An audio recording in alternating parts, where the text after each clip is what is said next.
मेरा नाम है राजेश्वर। मैं नवी मुंबई नेरुल से आया हूँ और मुझे यहाँ पर लेके आ रहा है मेरे दोस्त श्री अज़ीम मुल्तानी ने। तो मैं एक प्राइवेट कंपनी में नौकरी करता हूँ। तो मेरा ये कहना है, हम जो लोग बोलते हैं कि मैं हिंदू हूँ, मुसलमान बोलता है मैं मुसलमान हूँ, सिख बोलता है मैं सिख हूँ, क्रिश्चियन बोलता है मैं ईसाई हूँ। तो सब लोग अपने अपने धर्म का अपना परिचय देते हैं। तो मेरा सवाल ये है कि इस धर्म को बनाया किसने है, और अगर बनाया है तो किस मकसद से बनाया है। क्या हम सिर्फ एक धर्म को मान नहीं सकते हैं जो कि इंसानियत धर्म है, और कोई धर्म को न माने, न हिंदू, न मुस्लिम, न सिख, न ईसाई, और किसी भी धर्म को कबूल करवाना क्या ज़रूरी है? भाई साहब का अच्छा सवाल है, बहुत अच्छा सवाल है। और एक सवाल साथ में इसमें जुड़ा हुआ है सर, मैं पूछना चाहूँगा, बिना किसी धर्म को कबूले बगैर क्या इंसान नेक और सही रास्ते पे चल नहीं सकता है? और ये जो अपने अपने धर्म के गुरु हैं, वो किस लिए अपने धर्म का प्रचार करते हैं और किस मकसद से करते हैं? ये मेरा प्रश्न है। भाई साहब का बहुत अच्छा सवाल है कि लोग कहते हैं मैं हिंदू हूँ, मैं मुस्लिम हूँ, मैं सिख हूँ, मैं ईसाई हूँ। तो ये धर्म को किसने बनाया? धर्म होना चाहिए कि सिर्फ, बिल्कुल सही है, धर्म होना चाहिए कि, और वो होना चाहिए इंसानियत। भाई साहब पूछते धर्म होना चाहिए कि, फिर पूछते क्या धर्म को कबूल करना जरूरी है, और क्या एक धर्म में मानना जरूरी है?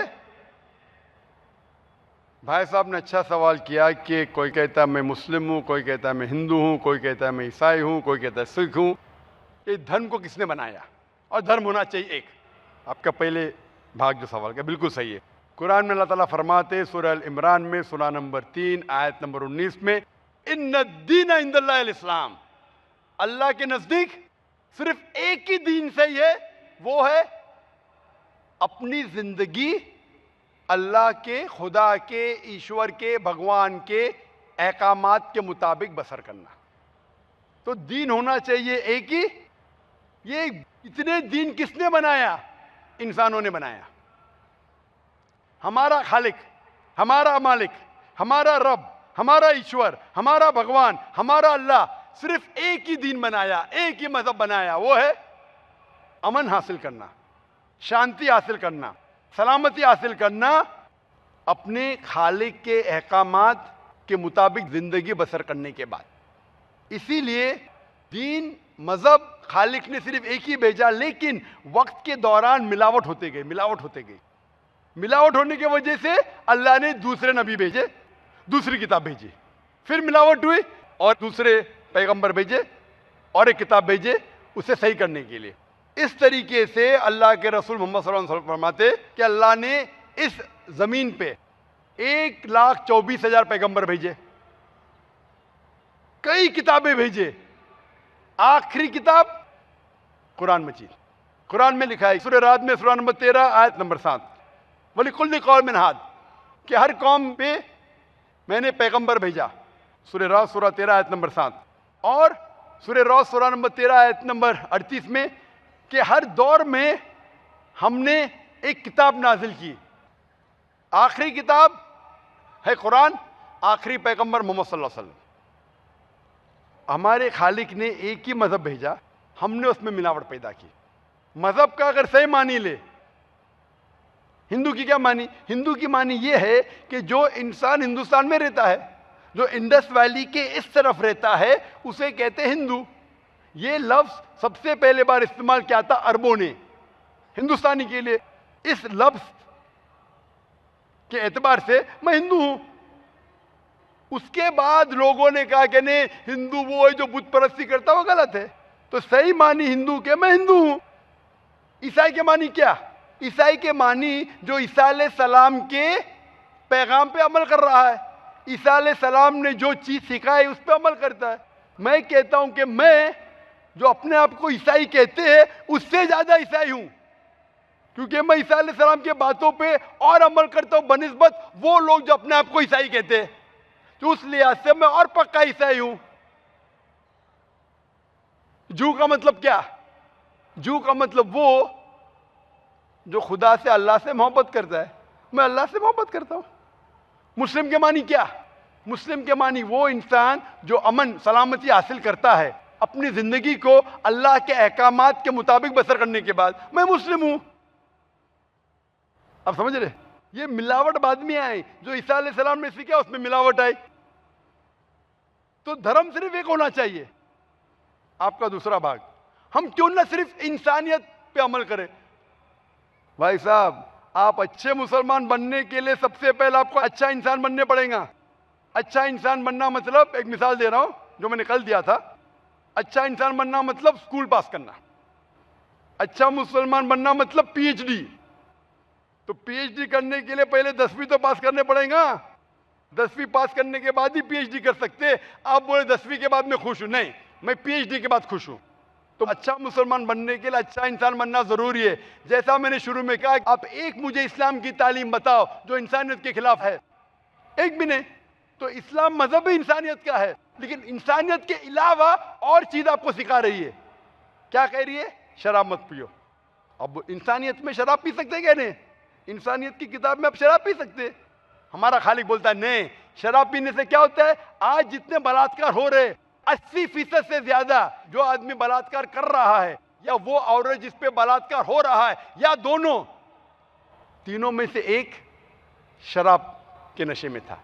इधर वो बलात्कार करने वाला शराब के नशे में था, या जो औरत पे बलात्कार हुआ गया, या दोनों शराब के नशे में थे। 80%। इसलिए हमारा खालिक, हमारा रब कहता है शराब मत पियो। इंसानियत कहती है शराब पियो। आप किस में मानेंगे, इंसानियत या रब में? तो इसीलिए मुस्लिम बनना इंसानियत का पीएचडी है। अच्छा इंसान बनना मतलब स्कूल पास करना। मैं बिल्कुल आपसे सहमत हूं। अच्छा इंसान पहले बनो, फिर मुस्लिम बनो। अच्छा मुसलमान बनने के लिए रब की इबादत करना जरूरी है। आपने पूछा कि कोई मजहब को फॉलो करना जरूरी है? बिल्कुल। अगर आपके पास रूल्स रेगुलेशन नहीं है, आप जब स्कूल में जाएंगे आप बोलेंगे स्कूल के रूल्स को फॉलो करना जरूरी है क्या? मैं एक दिन पीले कपड़े पहनूंगा, एक दिन नीले कपड़े पहनूंगा, एक दिन लाल, नहीं, रूल फॉलो करो। सब लोग साथ में ABCD, नहीं मैं ACDB पढ़ूंगा, Z पढ़ूंगा, नहीं, ABCDEFG कायदे से पढ़ो। आप कोई कायदा फॉलो, अब बोलेंगे रूल फॉलो करना जरूरी है, मैं लेफ्ट हैंड पे नहीं चलाऊंगा, राइट हैंड पे चलाऊंगा। हिंदुस्तान में तो राइट हैंड ड्राइव, अमेरिका में तो लेफ्ट हैंड ड्राइव। नहीं, लाल के ऊपर मतलब मैं जाऊंगा, ग्रीन मतलब मैं ठहर जाऊंगा। रूल नहीं फॉलो करेंगे तो कैसा जिएंगे, कैसा गाड़ी चलाएंगे? तो जब गाड़ी चलाने के लिए रूल फॉलो करने पड़ता है, तो जिंदगी बसर करने के लिए रूल नहीं फॉलो करेंगे? ये जाहिल इंसान कहेगा। होशियार इंसान ने, और मैं समझता हूं आप तो होशियार इंसान है।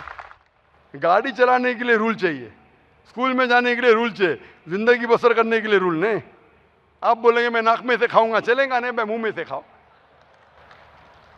आप समझ रहे? तो ये हमारा खालिक। आप जब बीमार होते किसके पास जाते? डॉक्टर के पास जाते। डॉक्टर को इल्म है इंसान के जिस्म के बारे में। वो खालिक और सबसे बड़ा डॉक्टर है, वो जानता है क्या अच्छा है क्या बुरा है। इसीलिए खालिक जो कहता है, हम आपको बनाने वाला जो कहता है, उसके अहकामात पे चलने से अच्छे मुसलमान बन सकते और सबसे ज्यादा सफल मुसलमान बन सकते और इंसान बन सकते। मैं पूछना चाहता हूं, आप मानते हैं खालिक में? खालिक का मतलब मुझे नहीं पता। बनाने वाला। आप एक ईश्वर में मानते, एक खुदा में मानते या अनेक खुदा में मानते?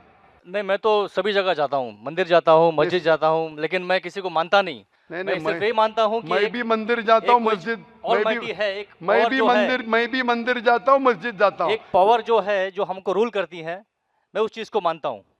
एक पावर, दो पावर नहीं ना, एक पावर जो है, वही तो पूछ रहा हूँ मैं। एक पावर को मानते हैं, दो पावर को मानते हैं? एक ही पावर को मानता हूँ। मैं भी एक पावर को मानता हूँ। मंदिर भी जाता हूँ, मस्जिद भी जाता हूँ, लेकिन मंदिर जाके बुत परस्ती नहीं करता हूँ, मूर्ति पूजा नहीं करता हूँ, क्योंकि वो पावर कहती है मूर्ति पूजा मत करो। मूर्ति मतलब वो पावर वाले को आप कम पावर दे रहे, बराबर है ना? तो हिंदू मजहब कहता है मूर्ति पूजा मत करो, ईसाई मजहब कहता है मूर्ति पूजा मत करो, कुरान कहता है मूर्ति पूजा मत करो। एक पावर, उसको पावर कहो, ईश्वर कहो, खुदा कहो, अल्लाह कहो, लेकिन एक है ना कि दो है? एक ही है। बिल्कुल से। एक पावर को मानते? बिल्कुल। यानी एक ईश्वर को मानते? बिल्कुल। एक खुदा को मानते? बिल्कुल। एक अल्लाह को मानते? बिल्कुल। आप मानते हैं कि बुत परस्ती, मूर्ति पूजा गलत है? गलत तो है लेकिन मैं करता हूँ। हाँ, यही तो बात है।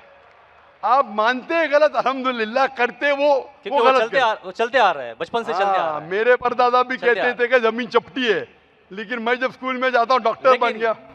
बट हम मूर्ति की पूजा करने की वजह से मैं मानता हूँ कि मैं गॉड फियरिंग हूँ, मुझे डर है, मेरे वालिद गलत काम से बचता हूँ। हाँ, गलत काम करते लेकिन गलत काम से बचते, दोनों में टकराव है।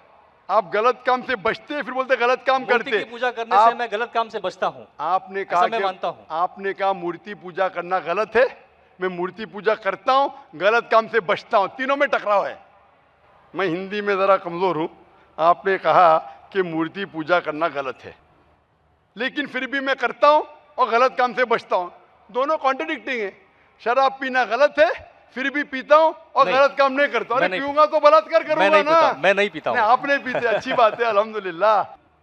आपके वेद में लिखा है, बाइबल में लिखा है, कुरान में लिखा है, तो क्यों करते? बचने का है तो उस पावर, उस ताकत, उस अल्लाह, उस खुदा, उस भगवान के अहकामात पे अमल करो। मूर्ति पूजा करने से क्या मिलेगा आपको? आप कुरान मजीद पढ़ो, कुरान मजीद आखिरी पैगाम है उस पावर का। तो अगर आप जानते हैं कि मूर्ति पूजा गलत है, तो गलत काम से क्या सही रास्ता मिल सकता है? चोरी करना गलत है, लेकिन मैं क्या करता हूँ? चोरी करता हूँ और गरीबों में बांटता हूँ, सही है? गलत है, गलत है। चोरी करना गलत है, आप मानते क्या? चोरी करता हूँ लेकिन गरीबों में बांटता हूँ।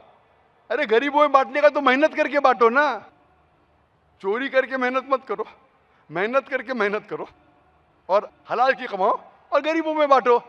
उसी तरीके से जो आप जानते हैं मूर्ति की पूजा गलत है, फिर क्यों करते? क्योंकि आपके परदादा करते आए हैं। मेरे परदादा कहते थे दुनिया चपटी है, लेकिन मैं कहता हूं दुनिया गोल है क्या चपटी है? गोल। आपके परदादा क्या कहते थे, चपटी क्या गोल? गोली कहते थे। परदादा? आपके बाप दादा ने परदादा गोली कहते थे। कभी 1000 साल पहले? बिल्कुल। आपके दादा का नाम क्या था? पता नहीं। हाँ, तो आप खाली हवा में फेंक रहे हैं। इंसानियत 1000 साल पहले कहती थी कि दुनिया चपटी है। आपके परदादा का नाम क्या? मैं नाम लिखूंगा ना साइंटिस्ट बुक में। आपके परदादा का नाम क्या है? पता आपके परदादा क्या कहते थे, दुनिया चपटी है क्या गोल है? मैं कुछ नहीं कह सकता इसके बारे में, क्योंकि मैंने सुना नहीं है क्या कहते थे। लेकिन साइंस कहती है मेरे परदादा और आपके परदादा कहते थे कि चपटी है। आप मानते हैं चपटी है? नहीं, क्योंकि आप तरक्की कर चुके। जब तरक्की करते हैं गलत चीज को छोड़ देने का है। अभी बुत परस्ती करेंगे या छोड़ देंगे? कोशिश करूंगा छोड़ने की। हाँ, ये बात हुई ना, ये मर्दानी बात हुई ना। माशाल्लाह, ये अच्छी बात है कि भाई साहब मानते एक पावर में, एक खुदा में, एक ईश्वर में, एक भगवान में। बुत परस्ती गलत है और कोशिश करेंगे इसको छोड़ने के। आप मानते हैं कि मोहम्मद सल्लल्लाहु अलैहि वसल्लम पैगंबर है? पता नहीं, मुझे नहीं मालूम। इसीलिए मैं चाहूंगा कि आप कुरान मजीद पढ़िए। मैं आपको कुरान मजीद का तर्जुमा दूंगा, अंग्रेजी जानते तो अंग्रेजी में दूंगा, हिंदी जानते हिंदी में दूंगा। पढ़िए, इससे आप हिदायत पाएंगे और इंशाअल्लाह जो भी मुश्किलात है आप मुझे पूछ सकते हैं या हमारे इदारे को लिख सकते हैं। और जब आप एकदम संतुष्ट हो जाएंगे कि सही किताब है, फिर आप एकदम अच्छे, अभी आप इंसान हैं, अच्छे इंसान हैं और अच्छे PhD बनेंगे, उस दिन का मैं इंतजार करूंगा। शुक्रिया। शुक्रिया जी, खुशामदीद दोस्तों, उम्मीद करता हूँ वीडियो आपने पूरी देखी होगी और आपको पसंद भी आई होगी। बिल्कुल, अल्लाह ताला ने जब इंसान बनाया तो इंसानों के लिए एक कायदा और कानून बना दिया। जिस तरह आप दुनिया में जहाँ भी जाते हैं, अगर आप स्कूल जाते हैं तो वहाँ का भी एक कायदा कानून है, अगर आप कॉलेज जाते हैं वहाँ का भी कायदा कानून, यूनिवर्सिटी जाते हैं वहाँ का भी कायदा कानून, हर जगह एक कायदा कानून, कुछ शराइत और ज़वाबित होते हैं। हर एक मुल्क के अपने शराइत व ज़वाबित होते हैं। अगर किसी मुल्क में या किसी जगह पर अगर शराइत और ज़वाबित ना हो तो फिर वहाँ जो है ना उसका निज़ाम हमेशा के लिए नहीं चल सकता, बल्कि उसमें उलट पुलट और बहुत सारे अजीब व गरीब चीज़ें नशोनुमा करना शुरू कर जाती है। अब अल्लाह ताला ने जब आदम अलैहिस्सलाम को पैदा किया और जब आदम अलैहिस्सलाम को अल्लाह ताला ने दुनिया में भेजा तो आदम अलैहिस्सलाम को जो है ना एक चीज़ का हुक्म दिया कि वो सिर्फ अल्लाह की इबादत करें। अगर वो अल्लाह की इबादत करेंगे, किस तरीके से करेंगे वो तरीका भी जो है ना वो सिखा दिया गया। और उस तरीके के ऊपर अल्लाह ताला ने आदम अलैहिस्सलाम को ये भी बताया कि आप इस तरह से इबादत करेंगे, इस तरह सजदा करेंगे। वो चलता रहा, लेकिन फिर कुछ समय बाद जब लोगों की आबादी ज़्यादा हुई तो लोग उन तरीक़ों को भूल गए और अपनी तरफ से कुछ नए तरीके शुरू किए। शैतान ने उनको तरीके सिखाए, बुत परस्ती का आगाज़ भी शैतान ने करवाया। तो ये सब कुछ शुरू करने के बाद जब अल्लाह ताला ने देखा कि तमाम मुसलमान, तमाम लोग एक दूसरे से मुख्तलिफ हो चुके, इख्तिलाफ बन चुके, अल्लाह ताला ने दूसरा नबी भेजा। फिर उनमें भी इख्तिलाफ करती। इस तरह अल्लाह ताला ने कम व बेश 1,24,000 कम व बेश अंबिया किराम भेजे ताकि इस उम्मत को अल्लाह का रास्ता दिखाए। अब अगर हम देखें तो हमारे पैगम्बर सल्लल्लाहु अलैहि वसल्लम अल्लाह ताला के आखिरी नबी है, उनके बाद कोई दूसरा नबी नहीं आएगा। जब अल्लाह ताला ने पैगम्बर सलाम को आखिरी नबी बनाया तो उनके लिए आखिरी किताब कुरान मजीद को भी नाजिल फरमाया। और हमारे कुरान में इख्तलाफ क्यों नहीं होता, वो तब्दील क्यों नहीं होता, क्योंकि उनकी इसकी हिफाजत की ज़िम्मेदारी अल्लाह ताला ने ली है। और जिस चीज़ की हिफाजत की ज़िम्मेदारी अल्लाह ताला ले ले तो फिर उसको कोई भी चेंज नहीं कर सकता, ना ही उसको कोई तब्दील कर सकता है, ना ही कोई अपनी तरफ से कोई चीज़ डाल सकता है। तो भाई का जो सवाल है कि हिंदू कहता है मैं खुद हूँ, मैं ये हूँ, मैं वो हूँ, तो इंसानियत जो है ना वो तो दूर की चीज़ है। पहले अगर आप सही मुसलमान बन जाए उसके बाद आप सही इंसान बन सकते हैं। इंसानियत कहती है कि शराब नोशी जो है ना वो आप पी लो, वो आपके लिए जायज़ है। लेकिन हमारा रब क्या कहता है, हमारा पैदा करने वाला क्या कहता है, वो कहता है शराब ना पियो क्योंकि इसमें आपके लिए नुकसान है, इसमें आपके लिए आपकी अक्ल का नुकसान है, आप कुछ गलत कर बैठ जाएंगे जिसका आपको अंदाज़ा भी नहीं होगा। तो इंसानियत के लिए सबसे पहले ज़रूरी है कि आप मुसलमान तो बन जाए। जब मुसलमान बन जाए तो फिर उसके बाद आप इंसानियत की तरफ आ सकते हैं। जब आप अच्छे मुसलमान नहीं बनेंगे तो आप इंसानियत की तरफ से किस तरह आएंगे। दूसरा सवाल जो उस भाई ने किया कि मज़हब को मानना ज़रूरी है, बिल्कुल ज़रूरी है। अगर आप मज़हब को नहीं मानेंगे तो आपकी ज़िंदगी में शराइत व ज़वाबित नहीं होगी। मिसाल के तौर पर मैं इस्लाम को मानता हूँ, मैं मुसलमान हूँ, तो मेरे लिए कुछ शराइत व ज़वाबित है। इस्लाम का कानून ये है, आप अल्लाह ताला के सिवा किसी को सजदा नहीं करेंगे, आप सिर्फ अल्लाह ताला से मदद मांगेंगे, आप अपने अच्छे बुरे तकदीर पर ईमान रखेंगे, आमनतु बिल्लाहि व मलाइकतिहि व कुतुबिहि व रुसुलिहि, 5 वक़्त की नमाज़ पढ़ेंगे। अगर ये चीज़ें आप नहीं करें, अपनी मनमानी करें, अपनी मर्ज़ी करें, तो फिर आप मज़हब में दाखिल नहीं और आप जो है ना मज़हब से खारिज हो जाएंगे। जबकि मज़हब को मानना बहुत ज़रूरी है, ये आपके लिए बुनियादी चीज़ है। अगर ये आप मानोगे तो आपको अल्लाह ताला जन्नत देंगे, अगर इसको आप नहीं मानेंगे तो ये आपके लिए नुकसानदेह होगा, आपके लिए भी और आपके दोस्तों के लिए भी और आपके औलाद के लिए भी। तो मेरे भाइयों दोस्तों, तमाम मज़ाहिब को मानना और जिस तरह ये कम्युनिस्ट लोग एतराज़ करते हैं इंसानियत इंसानियत इंसानियत के लिए भी ज़रूरी है कि आप पहले सही मुसलमान बन जाए, उसके बाद आप इंसानियत का ख्याल करें, इंसानियत की फ़िक्र करें। उम्मीद करता हूँ वीडियो आपको पसंद आई होगी। अगर वीडियो आपको पसंद आए तो इस चैनल को सब्सक्राइब करें। बहुत शुक्रिया।